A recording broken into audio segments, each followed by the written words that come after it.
Hi viewers, இன்றைக்கி நம்ம summer special healthy ice cream சீரீஸில் வாட்டர்மெலன் ஐஸ்கிரீம் எப்படி பண்ணுறதுன்னு பார்க்கலாம்.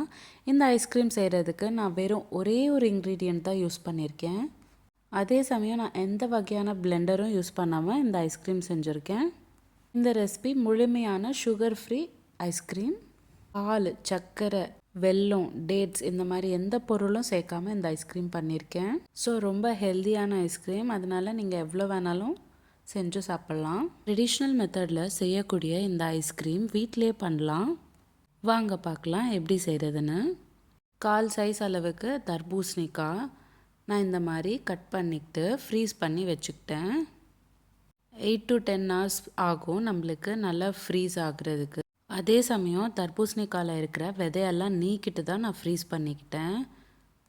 ஏன்னா நம்மளுக்கு ஐஸ்கிரீம் செய்கிறதுக்கு நம்மளுக்கு தர்பூசணிக்காயோட விதை தேவைப்படாது, அதனால் நான் ரிமூவ் பண்ணிட்டேன். நீங்கள் கத்தியால் ஒரு விதையும் நீக்கிக்கலாம்.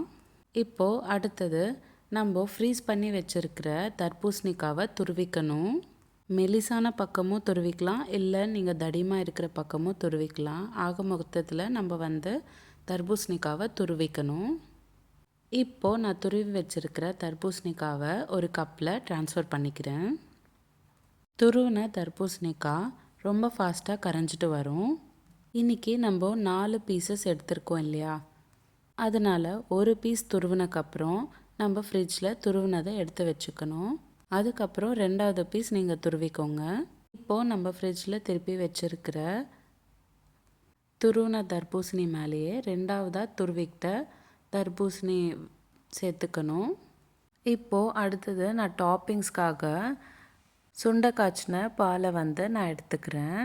இது கம்ப்ளீட்லி ஆப்ஷனல். சுண்டை காய்ச்சின பாலில் கொஞ்சமாக கொக்கோ பவுடர் போட்டு நான் நல்லா கலந்து விடுறேன். பால் நல்லா சுண்டை காய்ச்சினேன். எந்த அளவுக்குனா கண்டன்ஸ் மில்க் மாதிரி இருக்கிற அளவுக்கு நான் சுண்டை காய்ச்சிக்கிட்டேன். அப்போ தான் நம்ம ஐஸ்கிரீம் மேலே போடுறப்போ அழகாக தெரியும். இப்போது 2 வகையான கலர்ஸ் நம்மளுக்கு டெக்கரேட் பண்ணுறதுக்கு ரெடி ஆயிடுச்சு. ஒன்று க்ரீம் கலரில் இருக்கக்கூடிய ஹோம்மேட் கண்டன்ஸ் மில்க், இன்னொன்று கொக்கோ பவுடர் சேர்த்த கண்டன்ஸ் மில்க். இங்கே ஐஸ்கிரீம் இதெல்லாம் சேர்க்காமல் வெறும்னே கூட சாப்பிட்லாம். இப்போ பார்த்திங்கன்னா நம்மளோட தர்பூசணி ஐஸ்கிரீம் ரெடி ஆயிடுச்சு. டெக்கரேட்டிவ் பர்பஸ்க்காக நான் இங்கே கண்டன்ஸ் மில்க் முதல்ல சேர்த்துக்கிறேன். உங்களுக்கு எவ்வளோ குவான்டிட்டி வேணுமோ சேர்த்துக்கோங்க. இப்போது அடுத்ததாக நம்ம கொக்கோ பவுடர் சேர்த்த கண்டன்ஸ் மில்க்கும் சேர்த்துக்கலாம். நான் இன்றைக்கி 1/4 ஸ்பூன் அளவுக்கு கண்டன்ஸ் மில்க், 1/4 ஸ்பூன் அளவுக்கு கொக்கோ பவுடர் சேர்த்த கண்டன்ஸ் மில்க், மொத்தமாக 1/2 ஸ்பூன் தான் இந்த ஐஸ்கிரீம் மேலே நான் சேர்த்துருக்கேன். ரொம்ப அதிகமாக சேர்த்துக்காதீங்க. ஃப்ரூட் ஃப்ளேவர் அப்புறம் குறைஞ்சிட்டு வந்துடும் ஐஸ்கிரீமில்.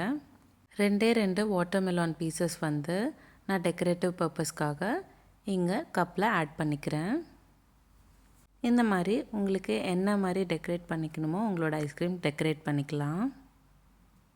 அவ்வளோதான், சிம்பிள் அண்ட் ஈஸியாக வெறும் 5 நிமிஷத்தில் செய்யக்கூடிய இந்த ஹெல்தி வாட்டர்மெலான் ஐஸ்கிரீம் ரெடி ஆயிடுச்சு. பாருங்கள், ஐஸ்கிரீம் டெக்ஸ்சரில் எவ்வளோ அழகாக பிளெண்ட் ஆகிருக்கு.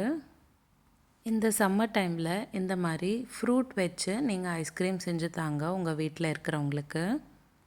டேஸ்டியாகவும் அதே சமயம் ஹெல்த்தியாகவும் இருக்கும். பெரியவங்கலேருந்து சின்னவங்க வரைக்கும் விரும்புகிற இந்த வாட்டர்மெலான் ஐஸ்கிரீம் நீங்களும் வீட்டில் செஞ்சு பார்த்துட்டு எப்படி இருந்ததுன்னு எனக்கு கமெண்ட் பாக்ஸில் கமெண்ட் பண்ணுங்கள். இந்த வீடியோ உங்களுக்கு பிடிச்சிருந்தால் லைக் பண்ணுங்கள், ஷேர் பண்ணுங்கள். இதே மாதிரி டெய்லி ஒரு ரெசிபி பார்க்குறதுக்கு என்னோடய சேனல் சப்ஸ்கிரைப் பண்ணிக்கோங்க. மீண்டும் சந்திப்போம் ஒரு சுவையான ரெசிபியுடன். தேங்க்யூ.